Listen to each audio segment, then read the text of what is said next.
En este episodio, dos temas internacionales: la tensión que se vive en Irán y el anuncio de congelamiento de visado a inmigrantes en Estados Unidos. Donald Trump amenaza con otra eventual intervención en Irán, como la de Venezuela, en medio de las protestas represivas en Teherán, que ya llevan un número indeterminado de víctimas. ¿Qué está pasando en la República Islámica? Una revisión al escenario iraní, a su mercado de petróleo y a entender por qué no necesariamente es comparable con el asedio a Venezuela. También el papel que están jugando las mujeres en el levantamiento en Irán, y rescatamos fragmentos de una entrevista exclusiva con la autora iraní Marjan Satrapi hace 19 años, en la que contaba cómo era ser niña y mujer en ese país durante el mandato de los ayatolá. Sobre el impacto que tendrá para los colombianos la suspensión del visado a inmigrantes en Estados Unidos, un abogado experto en migración a ese país nos explica los alcances, pero también por qué aún hay muchas opciones para los colombianos que quieran viajar o establecerse allí. Hoy es jueves 15 de enero. Mi nombre es Carlos Solano y este es el café de hoy de El Tiempo. El Tiempo es un medio aliado de The Trust Project.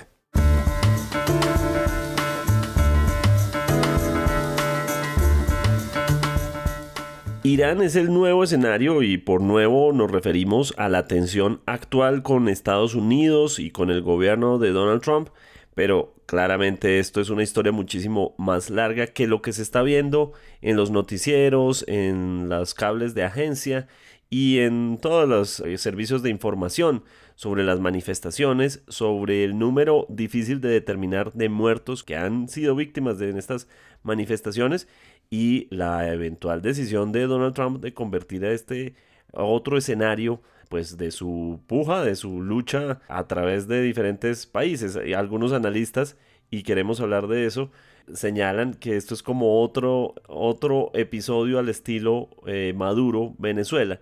Pero es tan fácil de analizarlo, de meterlo en esa misma bolsa. Ya lo vamos a ver. Estamos con el profesor Enrique Prieto Ríos, quien es profesor de Derecho Internacional de la Universidad del Rosario. Ya nos ha acompañado en otras ocasiones para entender este escenario. ¿Por qué hablamos de Irán? ¿Qué podemos entender de la República Islámica en este punto? ¿Y qué significa el escenario? Porque muchos señalan al petróleo como la causa, pero ¿qué más hay ahí? Bienvenido, profesor. Hola Carlos, un gusto estar de regreso aquí con ustedes. Muchísimas gracias, profesor. Empecemos por entender la tensión actual, es decir, ya llevamos varios días, incluso semanas, de manifestaciones en Irán que, debido a la represión, señalan las diferentes fuentes, ha llevado esto a un número de muertos en las calles de Teherán. Cuéntenos un poco exactamente qué es lo que está ocurriendo. Efectivamente, esto comienza a finales de diciembre por una pérdida de la capacidad adquisitiva del real, que es la moneda local, frente al dólar. Inició como una manifestación de compradores, consumidores y vendedores por las malas decisiones del gobierno iraní. Pero esto fue escalando, esto comienza en Teherán y va escalando de una simple manifestación en contra de las políticas económicas y los malos manejos a incluir protestas por temas relacionados con derechos a las mujeres, corrupción, la sequía y, muy importante, todo lo que tiene que ver con la propuesta militar, llamémosla nuclear, de Irán, que ha tenido un gran costo para Irán, no solamente en inversión para el programa, sino en las sanciones que ha sido objeto Irán por parte de Estados Unidos y de la Unión Europea, que es una de las causas por las cuales la situación económica es tan delicada en este momento. Entonces, lo que comenzó con una causa netamente económica toma este efecto que se llama de bola de nieve y simplemente empieza a vincular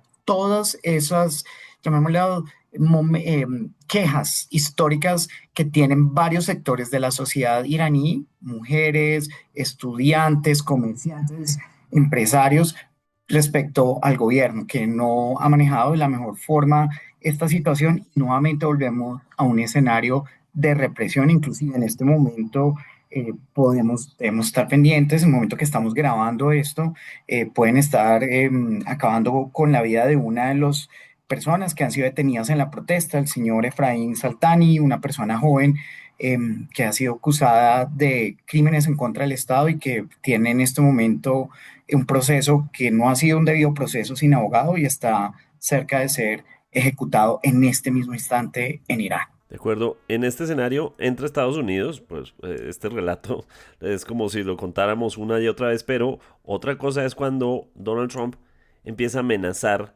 de la manera en que lo hace y en algún punto Estados Unidos ha advertido a sus connacionales en Estados Unidos que salgan de Irán inmediatamente, que no se van a respetar las segundas nacionalidades y que esto pues es una bomba de tiempo. Incluso en las salas de redacción estamos atentos a qué es lo que puede pasar. Es así, es decir, porque muchos dicen, no, lo que Donald Trump tiene es un interés puntual en el petróleo. Es así de sencillo o esto es mucho más amplio? Creo que es mucho más complejo y va más allá del petróleo. Es decir, no quiero decir que no, que por parte del gobierno y la administración Trump no tengan un interés en el petróleo iraní, pero esto sobrepasa esto. Lo sobrepasa por distintas razones. Uno, la relación cercana de Estados Unidos con Israel, y recordemos que Israel y Estados Unidos han manifestado históricamente que una de las mayores amenazas al proyecto del Estado israelí creado después de la Segunda Guerra Mundial es la política la posición política que toma Irán después de la Revolución Islámica de 1979 y todo su discurso antisionista. Y de otra parte, lo que tiene que ver con una propuesta de Donald Trump de una seguridad o una paz regional que permita que Estados Unidos, como ya lo habíamos conversado antes, se aleje de esas guerras tan lejanas, digamos, lejanas geográficamente, para poderse concentrar en el continente americano y esta doctrina Monroe de América para los americanos interpretados por el presidente Donald Trump. Entonces, esto es mucho más complejo, no es solamente el petróleo, y hay unos temas adicionales históricos. Por ejemplo, el temor del programa nuclear, digamos, ese temor que ha expresado Estados Unidos es que un país como Irán vaya a tener unas capacidades militares en clave nuclear que pueda poner en riesgo no solamente la seguridad de Israel, sino inclusive la seguridad de Estados Unidos. Cierro con algo adicional y es, aquí estamos frente a un país mucho más preparado desde una perspectiva militar para enfrentar una invasión, un ataque estadounidense. Recordemos que posterior al ataque a las estructuras nucleares que hizo Estados Unidos, que el presidente Donald Trump mencionó que había acabado totalmente con la infraestructura nuclear. Sin embargo, los primeros reportes de las propias agencias de inteligencia norteamericanas mencionaban que el ataque logró demorar unos meses, más no acabar con este programa nuclear. Pues la respuesta de Irán fue atacar bases norteamericanas en Qatar. Entonces, aquí estamos en un escenario muy distinto al de Venezuela, no solamente por las causas subyacentes que podría llevar a que Estados Unidos interviniera, pero también la respuesta militar e inclusive diplomática de la región frente a una intervención norteamericana. De acuerdo, no más hace unos meses vimos cómo en la tensión en Gaza, cuando entró el elemento Irán, Israel se vio frente a una situación en la que frenó un poquito el acelerador que tenía de la inmensa tensión sobre Gaza. De repente el nombre de Irán dice muchas cosas. Usted ya tocó el tema nuclear, por supuesto, pero creo que incluso desde los mismos años 80, cuando nos hablaban del Ayatollah Khomeini y casi que a manera a veces hasta de caricatura, nos pintaron la imagen de algo bastante brutal. ¿Qué tanto de eso es hoy? Por ejemplo, el Ayatollah Yamenei, no sé si lo pronuncié bien, ¿qué tanto de eso es lo que hay hoy en Irán? Bueno, la revolución islámica marca un cambio total en la perspectiva de cómo, no solamente de la política nacional, es decir, una separación total frente a Estados Unidos y Occidente después de ser un país aliado de Estados Unidos. Recordemos que es el presidente Eisenhower el que promueve todo el programa nuclear en Irán. Irán tiene un programa nuclear gracias a Estados Unidos, no hay ninguna otra razón. Eh, pero llega el gobierno, vemos la revolución islámica bajo el liderazgo del Ayatollah Khomeini, y el cambio político también va de la mano de un cambio de legislación nacional y cómo deben los ciudadanos iraníes comportarse, no solamente respecto de la revolución alejándonos de Occidente, sino a la implementación de las leyes islámicas muy rigurosas, lo que se llama en inglés Sharia law, la ley Sharia, empieza una aplicación muy estricta y esto tiene un impacto principal respecto a las mujeres en clave de divorcio, lo que tiene que ver frente a hijos, cómo se deben vestir con la hijab o no.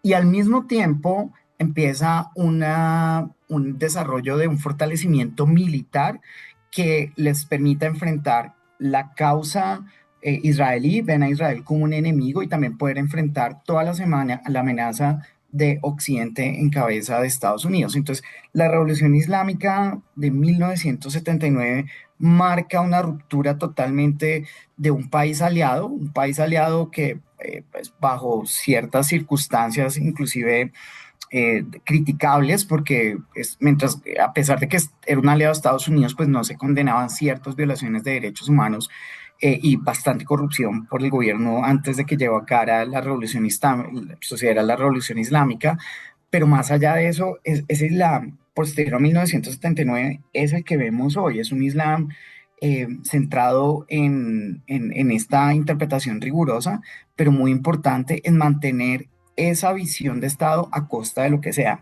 inclusive reprimiendo a personas y quitando su vida de ser necesario por el bien de la República Islámica de Irán y esa ideología de cómo debe ser el Estado. En este punto, ¿a qué nos estamos exponiendo? Es decir, si esto termina escalando más, ¿qué podría pasar? ¿Cuáles podrían ser los siguientes pasos si esto escala más?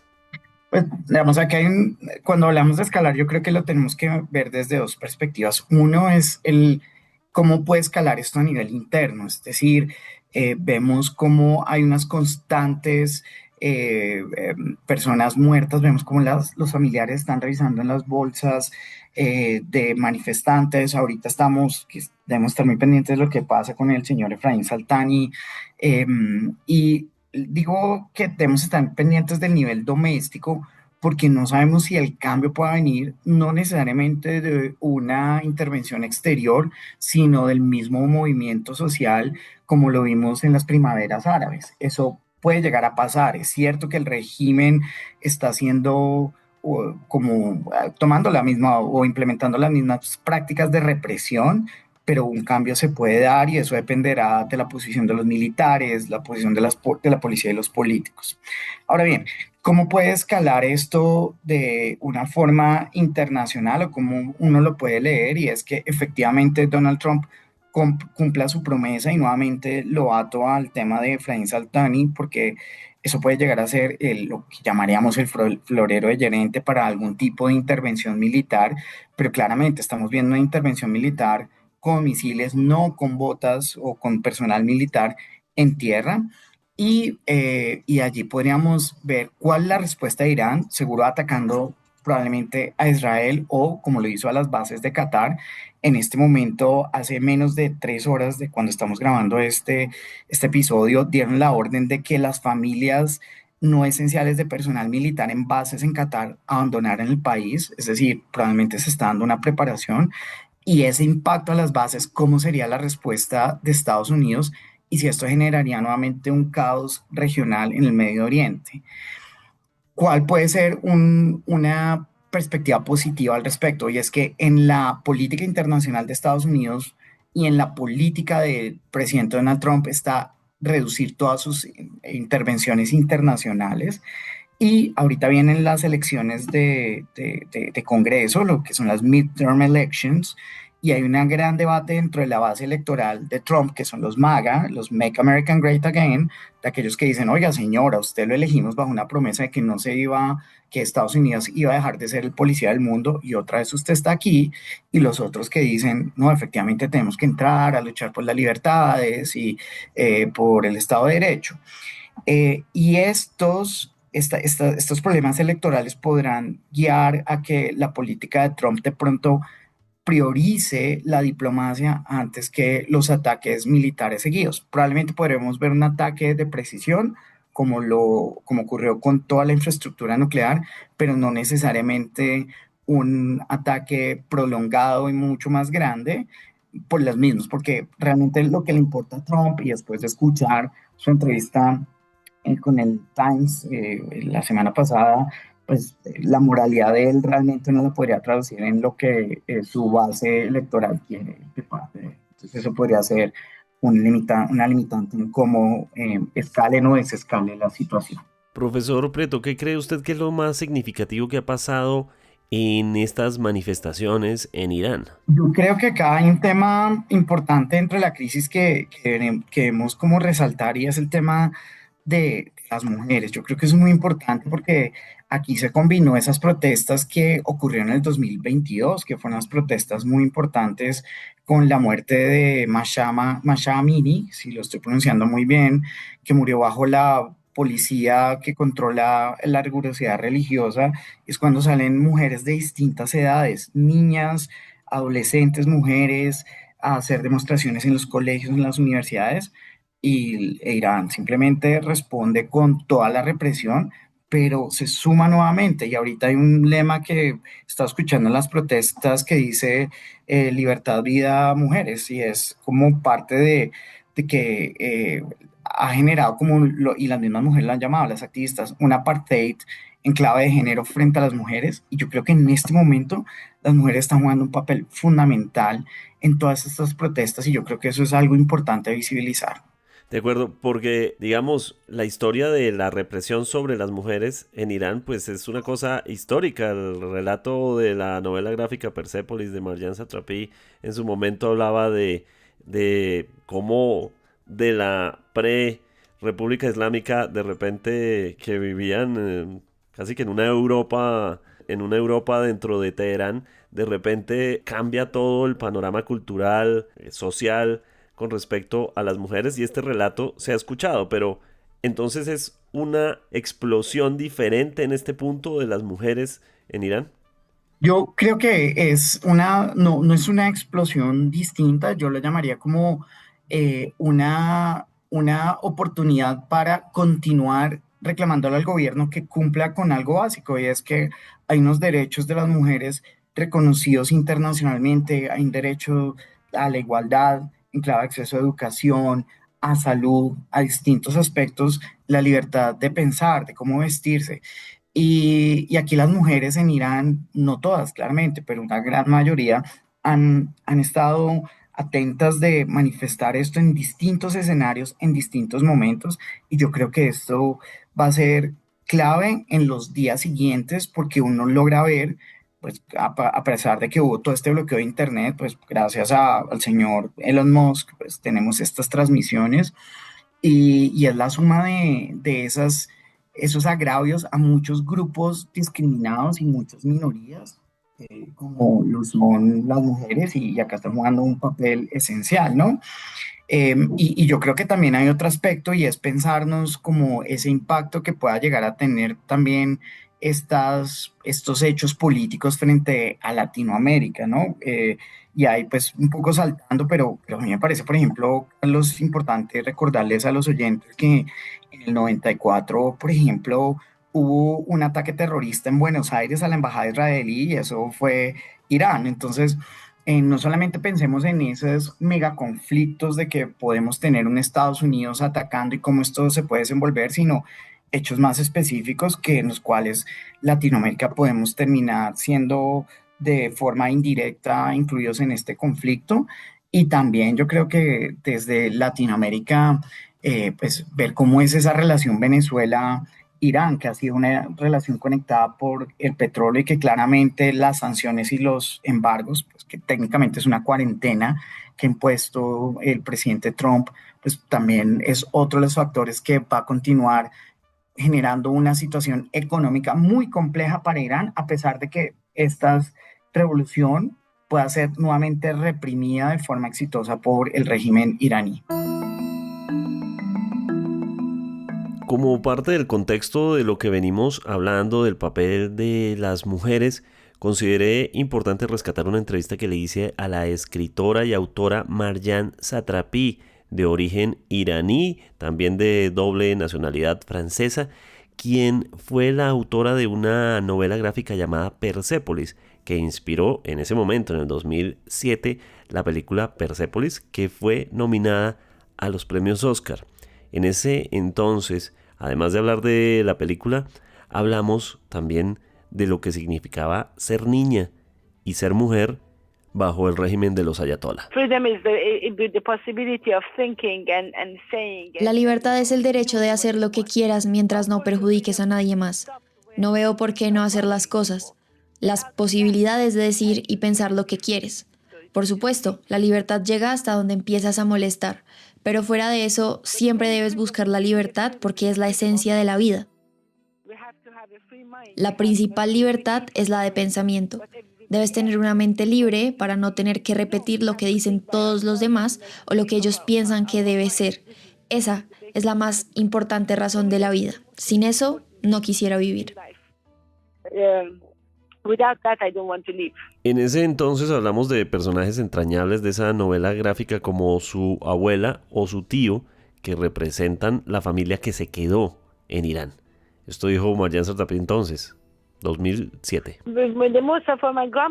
Lo que más recuerdo de mi abuela es que no tiene que importarme lo que la gente piense de mí, sino que lo importante es que pienso de mí misma. Fue la mejor lección que me dio. A ella no le importaba lo que opinaban los demás. De mi tío, lo que más recuerdo es que si tienes un ideal y crees en algo, nunca debes venderte ni vender tu alma, no importa lo que sea. La vida es estar de pie, pero si para llegar a ello tienes que arrodillarte y sufrir para lograrlo, ese es el camino. Le pregunté entonces si había vuelto a Irán en algún momento. Nunca más regresé a Irán, porque la situación allá es que no sabes lo que va a pasar. Puedo tener problemas, y si los voy a tener, prefiero no volver. Hablando entonces de la posibilidad en ese momento de ver un cambio en Irán en el futuro, esto fue lo que dijo Marjane Satrapi. El futuro de Irán, Carlos, está muy relacionado con el futuro de todo el mundo. Siempre habrá una parte del planeta en la que todo será bonito y el resto puede ser una mierda. No funciona así. La situación del mundo actual te hace sentir muy pesimista. ¿Cómo puedes tener esperanza? Pero tuve la suficiente para hacer la película y contar estas historias. Se trata de creer en el ser humano. Es creer en la educación y la cultura. No cuento con que la política cambie en algo las cosas. También hablando del rol de la mujer en estas posibilidades de cambio y lo que significa para el pensamiento político en Irán, esto fue lo que dijo.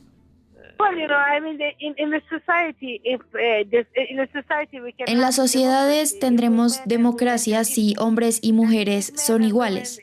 Si son iguales, temas como la sexualidad de las mujeres cobran mucha importancia. Queremos una sociedad ecuánime.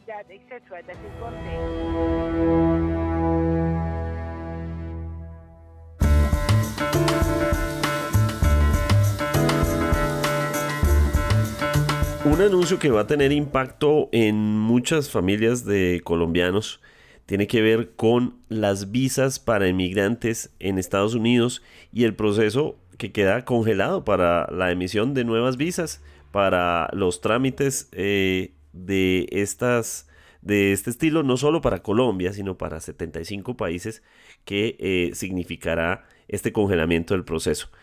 ¿Qué puede tener como impacto y sobre todo qué pueden hacer los colombianos? Porque muchos se preguntan hoy si, por ejemplo, tienen un pariente que vive allá actualmente o alguien estaba por pedir una visa de estudio o de cualquier otro tipo para estar en territorio estadounidense.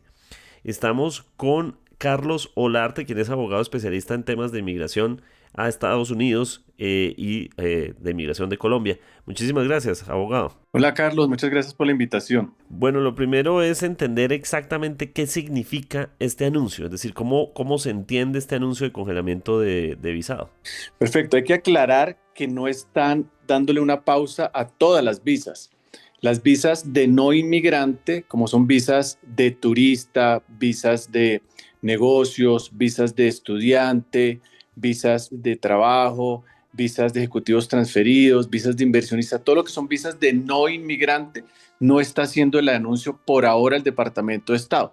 El Departamento de Estado está anunciando visas de inmigrante. Inmigrante quiere decir una categoría de visas donde tú vas a ir a vivir permanentemente a los Estados Unidos. Estamos hablando de la Green Card. Entonces hay que aclararle a todas las personas que están pensando y siguen en el trámite de sus visas de no inmigrante, que este anuncio no es para ellos, es para las visas de inmigrante. Es decir, las visas de inmigrante son por peticiones familiares o por petición de un empleador o petición de visa de inversionista o lotería de visas.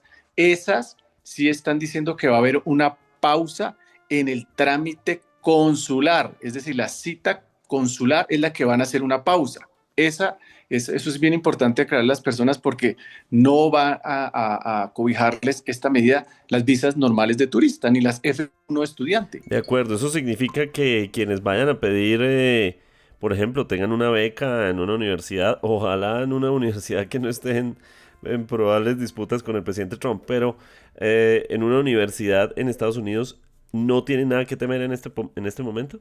Con el anuncio que hizo el Departamento de Estado, no. Si tú lees bien el anuncio y dice inmigrante, y eso quiere decir visas en la categoría de inmigrante. Entonces ellos no tienen ningún problema con ese anuncio que hizo el Departamento de Estado. De todos modos, sí es en muchos casos el proyecto de vida de mucha gente, el de migrar a Estados Unidos en diferentes condiciones, algunos por temas políticos, por persecución de criminales que se sienten amenazados y buscan otro país en donde establecerse, y Estados Unidos ha sido habitualmente receptor de muchos colombianos en esas situaciones.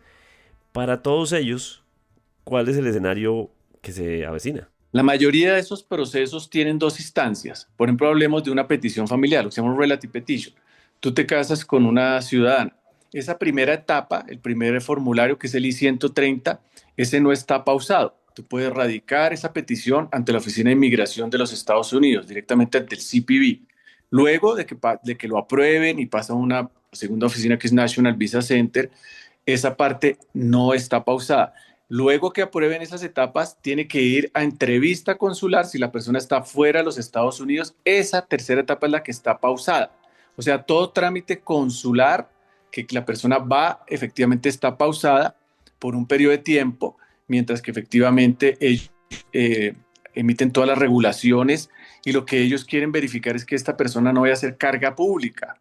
Es decir, que no vaya a pedir ayuda del gobierno, que no vaya a tener un costo para los Estados Unidos, que no tenga una enfermedad, etcétera, etcétera. Hay temas un poco pues delicados porque están medio mirando el tema del estado de salud, si la persona puede ser obesa, si la persona va a requerir un tratamiento médico. Es decir, en esa etapa ellos van a mirar los cónsules de que esta persona no va a ser esa carga pública. Entonces los afectados, ¿ahora quiénes son?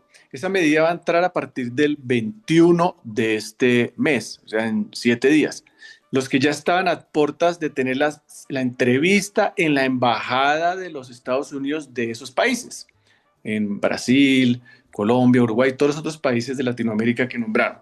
Por ejemplo, si usted tenía esa cita para definirle su visa de inmigrante, después del 21, a esas personas son las que sí les va a afectar. Esas personas van a tener una pausa mientras que se entra a regular y establecer claramente cuáles van a ser los criterios de aprobación o de negación de esas visas.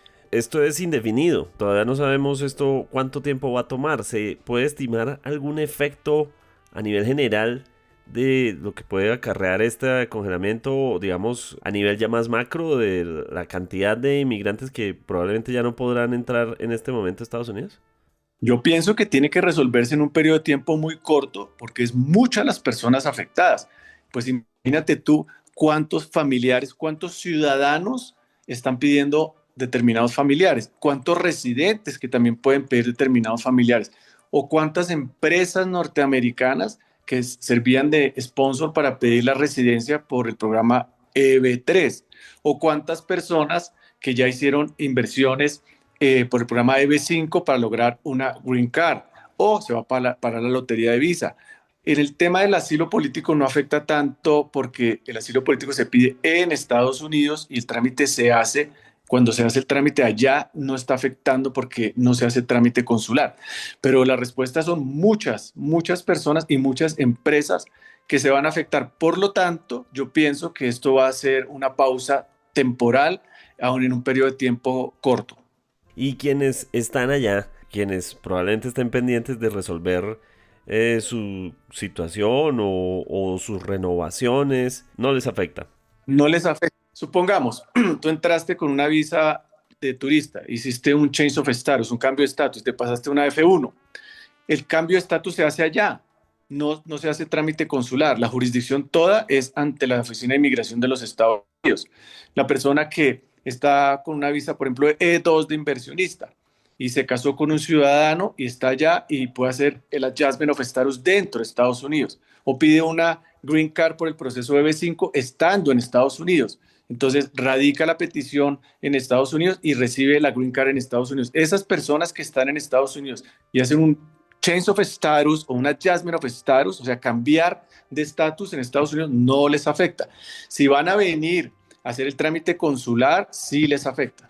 Listo, perfecto, abogado. Y por último, ¿qué podemos entender de esta lista, este club de los 75 países? Es decir, ¿quiénes somos los que estamos ahí? Pues acuérdate que el gobierno de Estados Unidos ya lo había anunciado desde el año pasado, ¿no? Ellos quieren hacer un inventario de estos países, a ver de estas peticiones de visa de inmigrante, qué ciudadanos de estos países están siendo más carga pública. Es decir, qué tanto de ciudadanos, supongamos colombianos, están costándole a los Estados Unidos un dinero considerable cuando ganan la Green Card, ya sea por beneficios de Medicare, o sea por salud, o sea por otro tipo de situaciones. Entonces, adicional al tema de seguridad, porque muchos de esos países está el tema de seguridad, pues nos están incluyendo desde el punto de vista de carga pública. Es lamentable, obviamente, que se incluya a países como Colombia, pero hay sorpresas, está incluido Uruguay. Fíjate que Uruguay pues no ha tenido inconvenientes con el gobierno de Estados Unidos y lo incluyeron. De acuerdo. ¿Tiene que ver nuestras líneas políticas similares en algún punto con otros países? Pues todo el mundo sabe los inconvenientes que se están teniendo políticos entre los dos países, entre Colombia y Estados Unidos, pero eso puede influir, pero la línea que ellos están mirando, por lo menos la parte emotiva del anuncio del Departamento de Estado, es todo el tema de carga pública. Ahí no lo están diciendo para Colombia desde el punto de vista de seguridad, sino más que todo es carga pública. ¿Qué otro punto clave deben tener en cuenta los colombianos que están pensando en empezar el proceso de visado? Sí, que hay muchas opciones de visas, que no se alarmen, que existen muchas posibilidades. Hay dos categorías de visas: visas de inmigrante, que son las afectadas si se va a un trámite consular, y hay visas de no inmigrante que no están siendo afectadas, y hay una regla de oro: para cada actividad hay una visa. Por ejemplo, tú como periodista puedes irte con una visa de periodista. Si tú tienes un dinero de unos $80,000, te vas con una visa de inversionista E2. O hay muchas personas que no conocen esta visa y la tenemos los colombianos gracias a un tratado entre Colombia y Estados Unidos. Si tú tienes relaciones comerciales de productos, bienes y servicios entre Colombia y Estados Unidos, importas o exportas, ganas la visa E1. Entonces son muchas posibilidades de visas que no están en este anuncio, que las personas a veces no las conocen y que sí pueden aplicar para hacer las cosas bien. No irse con una visa de turista, quedarse ilegal o inventarse historias y aplicar asilo político sabiendo que había otras opciones de visa. Si ya la persona tiene una decisión de emigrar, haga una planeación migratoria, asesórese muy bien y ejecute una planeación migratoria. Eso es lo importante que debemos saber.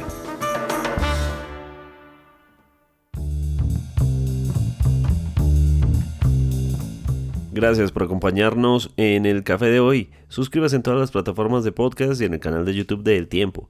Nos encuentra también en Instagram y en X como @podcasteltiempo.